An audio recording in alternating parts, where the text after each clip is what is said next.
Sack Life, beat depression. It's day 699 and I'm feeling fine. And today we're going to keep it that way with another round of somatic healing sessions to wipe out depression. Thank you so much, everybody, for being here now.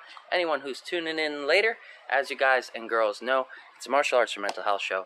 I like to tune into those mental health tools first. First one being gratitude, and my gratitude today going out to Djseanfitz, sexpertvalentina, and Pawla for being the first people in to support the cause and to show up for yourselves and for others. Even if you're stopping by just to say hello or just to share a moment of support, I appreciate that moment because time is all we have. So we're going to focus in on that gratitude tool. Mine's going out to the first ones in to support. Go ahead and think about your piece of gratitude for today, and that'll help put you in that positive mindset as we move into the lesson.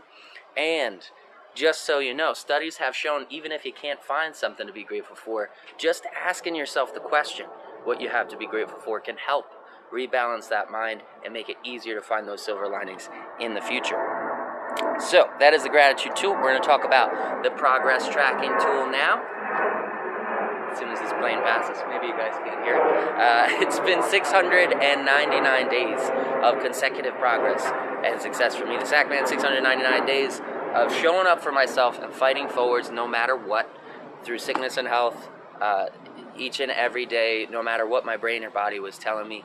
I got up and I fought forwards. And that number has reinforced the truth in my life that I am stronger than the debilitating effects of depression. And it's doing the same thing for a lot of other people. When we keep track of that daily goal accomplishment, that number only builds higher and higher into more and more proof of how strong, how much endurance, how much strength we have out here in this fight. And it's proof that we can overcome those debilitating effects. So if you guys are keeping track of your number and you're feeling the positive effects of that number in your life, please do share that number with others, because your progress can help inspire others to make progress out there. Shout out to everyone tuning in right now, to Bachelor, to Slayer Ken, I see you out there, to who else is here? I saw Mad with Hats a second ago. Lisa the Luminary's here. Mad with Hats up in here. Soul Traveler, hey Soul Traveler, good to see you. Luca and Claire are tuning in today. And hey, day 2 for Djseanfitz. Heck yeah, it's good stuff. 2 days is better than 1 day, right? Stick to it, man. Keep track of that number. Keep moving forwards. And like I said, it will grow from there into more and more evidence that you can overcome whatever it is your brain is telling you. When I was diagnosed with clinical depression, I was suffering from suicidal ideation as well as debilitating days. And since I've been keeping track of my daily goal accomplishment, it's also been 699 days since I've had any thoughts of suicidal ideation. That's 0 days debilitated and 0 days of suicidal ideation. Other people have reported the same thing, so please do keep track of that number and see how it becomes more powerful in your life.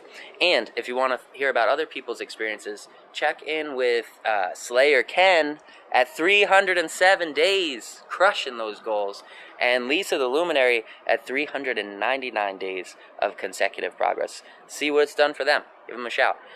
Shout out to Mad with Hats, over 100 days as well. Luca, I hope you're still keeping track out there. He said my day is almost 7,000. That's not right. It's almost 700. One day it might be 7,000. We'll see. One thing is for sure, I will not be stopping. I will be here every day to support your growth. If you show up for you, I'll show up for me, and together we can support each other by taking care of ourselves. So that is my promise to you. I made this promise to show up every day until depression's wiped out from the face of the planet, and I fully intend to keep it. So that being said, we talked about the number tool, talked about the gratitude tool. Now let's get into the lesson a little bit. Yesterday we did a couple of different knee strikes from our orthodox Muay Thai stance, and today I want to do those same knee strikes, but we're going to do them with Bob. He's going to be a good illustration on where to place those knees, but we're also going to execute them from Southpaw stance, so it'll be uncomfortable. If you haven't done Southpaw stance in a while, like myself, Luca asked a question. If I miss a day, do I still add a number? Absolutely. Even when you miss a day, it doesn't mean that you have any less proof of how strong you are and how much progress you've made. And that's why this number is so cool when it comes to mental health, when you make it a mental health goal. Because even when you miss a day, you don't reset that number to 0, you don't take a number off, that proof never gets smaller, it only grows larger and larger and stronger in your life. So if you miss a day, don't worry about it. Just add to that number when you do accomplish your goal, and remember to look at that number. Put it somewhere physical so you can see it, and remind yourself of what you're capable of, right? Even on the bad days, you were capable of getting up X amount of days in a row, so you can look forward to getting up those many days in the future, and see what other kind of progress you can make in your life as that number continues to build. That being said, also want to check in on yourself. Make sure you're drinking water. Make sure you're not pushing too hard. Today is a normal day for us, our normal training days. We do semi-high intensity training, and we want to challenge ourselves to our skill level. So things you can moderate within that intensity is the force you put behind your knee strikes, whoosh, the speed of those knee strikes, and the volume of those knee strikes. You can increase the volume on any of our striking techniques as you train at home. You don't need a Bob dummy to do this exercise. All you need is the air in front of you and a decent sense of imagination. So you can visualize that dummy. Visualize the form of a dummy in front of you and assign it the word you want to work on. If it's anxiety or depression, assign that word to that dummy. Make it that depression dummy that you're knocking out every day, or that anxiety dummy that you're knocking out every day. By doing this, we consciously acknowledge what we subconsciously do, and that reinforces that truth, just like a positive affirmation. And if you've looked into positive affirmations, you know they only work to reinforce true beliefs. They don't work to change beliefs. So that's where that number comes in again, to add proof that this is the truth that we are doing. We are showing ourselves proof of our strength, and then we're reinforcing it with positive affirmations. And Luca said he has anxiety, and I'm not a doctor. I can't diagnose you with anxiety, but from our conversations, it sort of sounds like you have anxiety, buddy. And a lot of people have anxiety out here, myself included. I deal with depression and anxiety. They kind of go hand in hand. They kind of go together. So most of the time, if someone's dealing with one, they eventually deal with the other. So you're not alone out here. The important thing is that you're showing up and you're moving forward. So keep going, buddy. And he said, karate makes me strong. Absolutely. Yeah. There are tons of benefits to all martial arts. They all include more self-confidence, self-esteem, and self-validation, which is something we had on this show as well. So let's get back on track for the lesson. We're going to push to our level. We're going to avoid the signs of overreaching. So those signs are nauseousness in the stomach, lightheadedness, dizziness, seeing spots. All those things mean we need to dial that intensity back. Other than that, you want to make sure you're giving yourself a challenge so you don't fall into boredom when it's too easy, and you don't push too hard into anxiety. We find that flow zone right in between. That's where we can make the most progress and amplify our results by entering that state of flow. So now, let's talk about those knee strikes. We've got 3 knee strikes to cover. We're going to cover them all from Southpaw stance. And if you haven't done this before, either stance is fine. You can go orthodox. Orthodox stance, our dominant hand's in the back, right? Southpaw stance, our dominant hand is in the front. Everything is mirrored. So exact same moves, but we're firing them from that opposite side, that non-dominant side. So for the long knee, we'll talk about that long knee first. For the long knee, in our Muay Thai stance in southpaw position, what we're going to do is we're going to send this rear knee forward, straight forwards as long as possible, get a nice range out of it. We're going to keep the chin tucked, but allow the shoulders to go back as the hips drive forwards. We're also going to chop the arm on the same side of the body that the knee is firing from, and we're going to shift our body weight forwards onto that front foot. It's going to look like this. Straight through, boom, right through, pushing through those hips. Whoosh. You can add some hip rotation in it as well. Keeping those front feet angled slightly out from your opponent will make it easier to execute that hip rotation. Whoosh, boom, and drive that arm back as a counterweight, as a counterbalance to the knee strike. That'll keep you nice and centered. Boom. We're driving that knee forwards.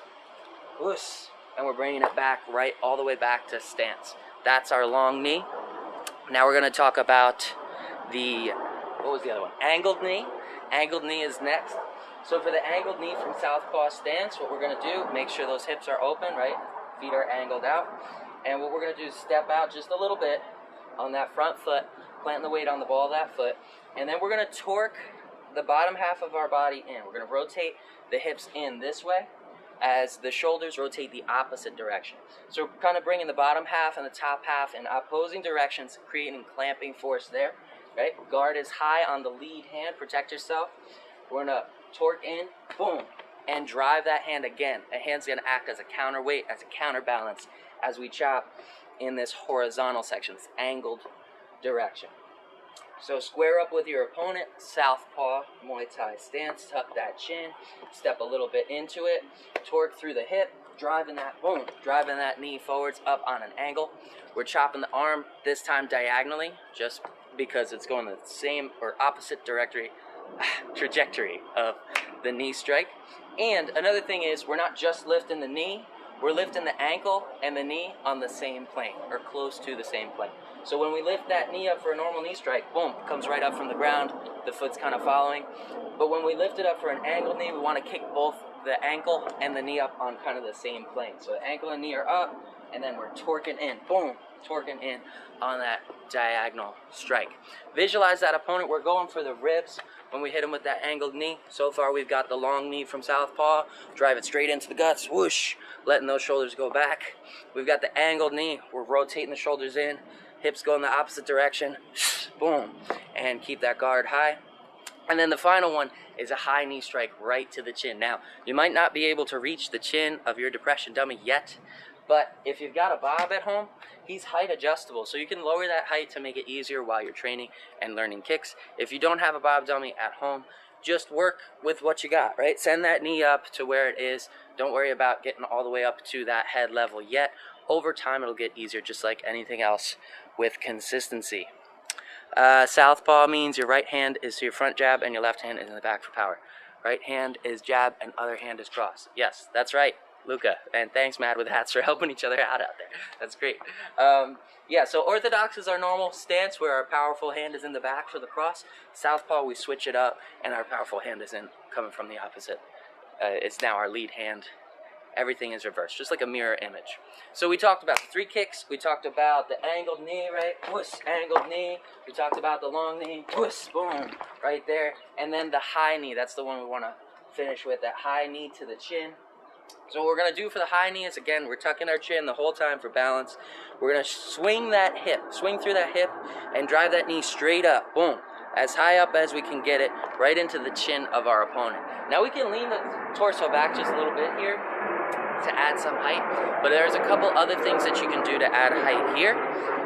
One of them is, man, there's a lot of planes today. One of them is lifting up on the calf. So using that front calf muscle to lift up gives you a couple extra inches there of height on that knee strike. Boom. See, here's our knee strike coming in nice and straight without the calf lift. Boom. Right here. With the calf lift, see that height difference? Pretty big difference. You'll notice, again, I'm chopping the arm on the same side as the leg. That's always kind of the rule out here when we're throwing knees. We want to chop that arm on the same side of the leg that's firing. Something that makes the leg more powerful is slipping that foot back even a little bit further before you execute. And it gives you more room to send that knee up at a faster pace. We're aiming for the chin. If you don't make it to the chin, don't worry. You'll get there over time. If you've got a Bob dummy, use that height to your advantage and work your way up there. All right, that's it. That's pretty much it. We've got our 3 knees. We're going to add in fundamentals as we move around a little bit. Keep it fun, keep it flowy, and keep it light, but make sure it's still a challenge to ourselves. 3 rounds, 3 minutes each, 1 minute breaks to catch your breath, drink some water, and we'll have some beats from our sweet 80s boombox to fuel our fighting spirit based on the 80s. Let's do it. Oh, one other thing I gotta mention is I want you guys to take into consideration your current state of being. I did go out and party last night a little bit, had some alcohol. That is going to affect me. I always want to acknowledge our environment, our surroundings, our current condition, and challenge yourself to the present moment, which is what I'll be doing as well. So you might see my intensity a little bit lower. You might see me a little, uncomfortable from time to time, and that's why. I just want to acknowledge. We always want to acknowledge the good, acknowledge the bad, and grow from it. So let's give ourselves a challenge, no matter what state of mind or body we're in, and get this thing done. Here we go. Creepy beat on the box. There it is. All right. Water up. Make sure we're staying hydrated.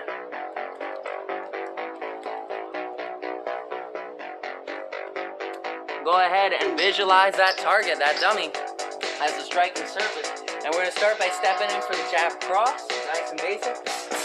Turning those fists over, landing on the large 2 knuckles, turning through the hips and the feet. and we want to make sure we're in southpaw stance. So here's our orthodox position.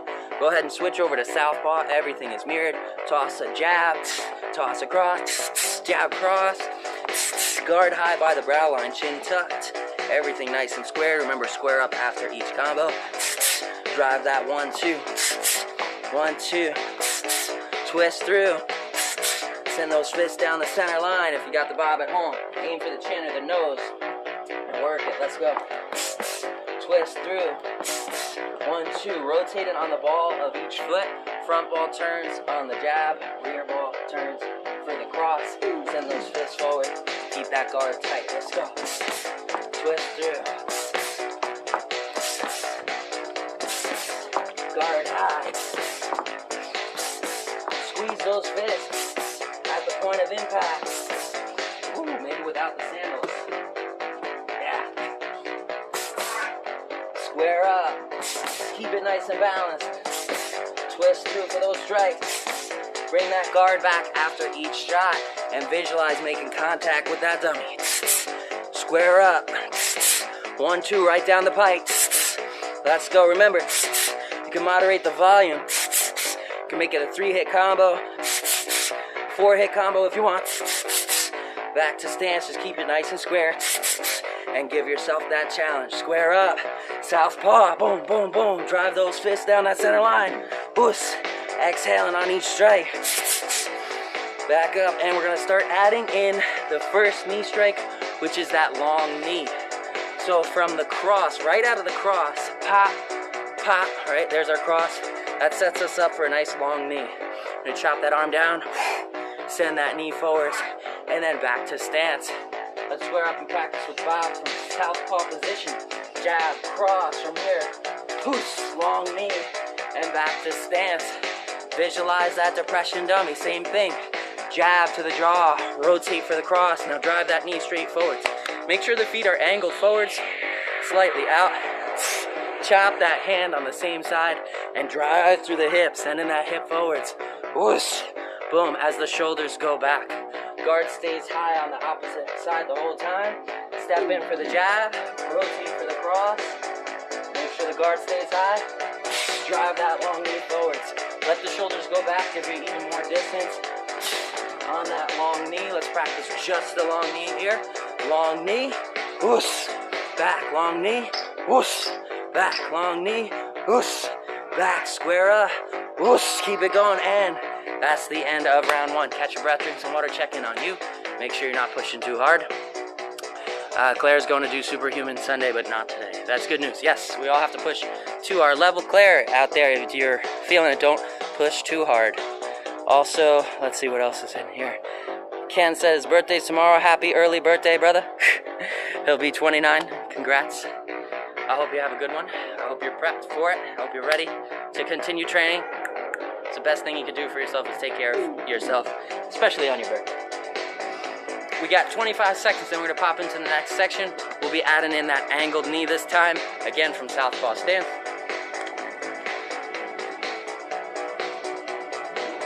And if you're not familiar with it, go slow, right?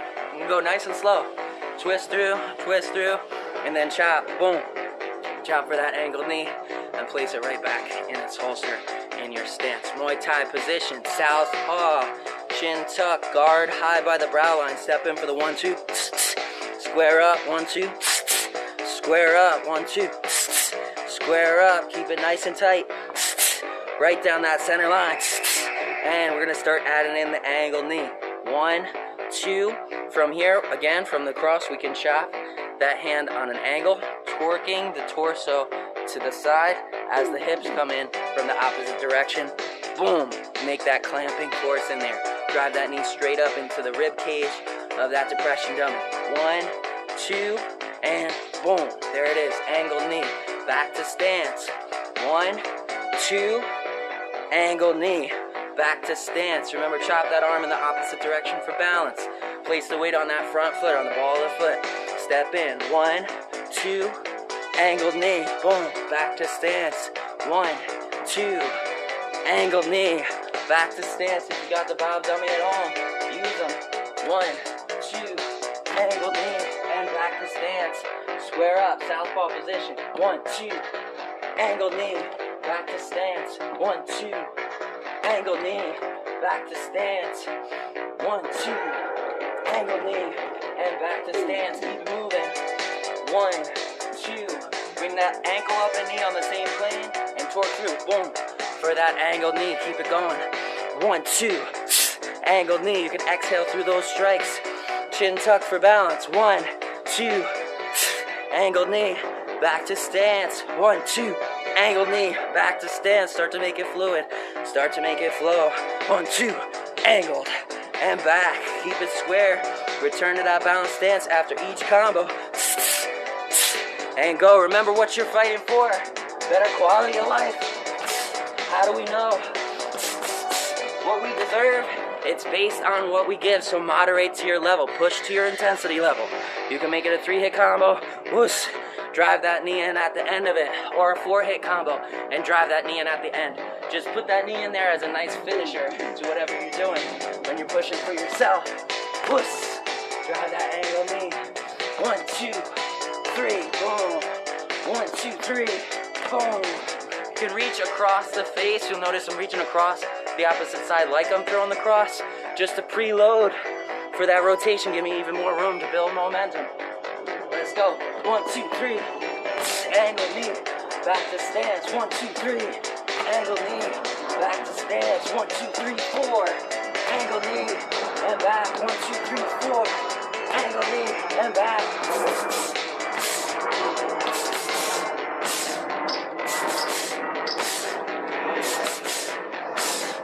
And that is the end of round 2. Catch your breath. Drink some water. Remember to keep pushing to your level. And we're going to get into that high knee in this final round. Woo. 50 seconds. Hope you're working for you out there. And I know if you haven't done Southpaw like I haven't done for a while, it's going to feel uncomfortable. It's going to feel fairly new and maybe a little awkward. And that's good. That shows you where you have room to grow, where you have room to make progress. One of the cool things about martial arts is we always have room to grow. We always have room to make progress. There's an unlimited amount of knowledge out there for us to train in. Woo.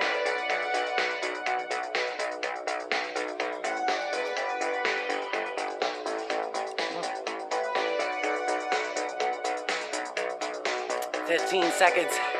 And for this last one, we're sending the knee straight up the center line. Boom, right into the chin of that depression dummy. We're chopping the arm down, whoosh, sending the knee up, lifting on that front calf for a little extra height. Chin tuck the whole time for balance. And let's work those fundamentals in there. 1, 2, 3. Square up, nice high knee to the head. Whoosh, there it is. And back to stance. Bring that knee right up in front of you, right up that center line. Chin tucked, swing through the hip, right? Use that hip as a pivot point and chop the arm at the same time. Hit him with the 1, 2. 1, 2, 3. Square up and high knee to the head. Whoosh, boom, there it is. As that knee comes up towards the peak, we want to lift on that front foot as well. Square up with that dummy. Pop, 1, pop, 2. Ooh, that's a giant beat. Giant beat. All right, we'll stay away from him for a minute. 1, 2, chop down for that high knee. Whoosh, right up to the head and back to stance. 1, 2, chop for the high knee. Whoosh, there it is. Lift on that lead leg, on that calf. 1, 2, boom, 3, up to the chin. See if the bee's gone. No, he's still hanging around. We're gonna stay right here. 1, 2, chop for that knee strike. Back to stance. 1, 2, chop for the knee and back. Keep it going. 1, 2, chop right out of that cross. Put in that work. Tuck that chin. 1, 2, chop for that cross. Exhale hard through that strike. 1, 2, chop for that high knee. Lift on the front calf. 1, 2, and drive that knee in. Let's go. Remember, it worked for you. Show up for you. Whoosh, and put in that work. Put in that effort. Drive that knee. Let's make it a 3-hit combo now. 1, 2, 3. Drive that knee straight up the line. 1, 2, 3. Drive that knee back to stance. 1, 2, 3. Drive the knee back in. Keep the chin tucked. 1, 2, 3. Drive that knee up. 4-hit combo now. 1, 2, 3, 4. Drive the knee back in. 1, 2, 3, 4. Drive that knee back to stance. 1, 2, 3, 4. Chop for the knee. Back in. Keep going. And the bees have left. Let's get this Bob dummy some work in. 1, 2. chop that knee, right up to the head. Back to stance, 1, 2. Chop for the knee strike. Back in, 1, 2. Chop for the knee. And back, lift on that front foot. 1, 2. Chop for that knee. And back, chin tucked. Keep it nice and square and balanced. 1, 2. And back, 1, 2. And back, square up. Keep it tight. Work for you, let's go. 1, 2. Chop for that knee. Back to stance. 1, 2. Chop for that knee and back to stance. Now, use any knee strike you'd like. Let's work them all. 1, 2, long knee. Whoosh. 1, 2, angle knee. 1, 2, straight high knee. Back to stance. 1, 2, angle knee. 1, 2, long knee. 1, 2, straight knee. And that is the end. Woo! That was a good one. That is the end of round 3 of our somatic healing session to wipe out depression. Combining mental and physical health tools together to give ourselves the best fighting chance out here. Please do keep fighting forwards. Ooh! And challenging yourself to your level so you can continue to see that growth. Remember, there's no growth in the comfort zone. We have to give ourselves a challenge so that we can move forwards, but it doesn't have to be too big of a challenge. It's got to be an accomplishable goal. That way we can stick to it. Start with 1 minute, start with 5 minutes, start with 10 minutes, wherever you're at. Make it something you can do, that you can look forward to and have fun doing, and it's not gonna interfere with your day. Shout out to Matt with hats. He said harder than I thought I would go, but good job everybody, good stuff. Woo, I feel like jelly here, yeah. I'm feeling it right here, it's pretty tight. Gonna have to do some stretching exercises and things like that to loosen up. And remember, if you didn't go hard enough during this round to get in that higher intensity training, give yourself a bonus round. That bonus round could be as long or short as you feel you need, as long as you're challenging yourself to your level. And until next time, I'll catch you same sack time, same sack channel, same sack life. Sackman out.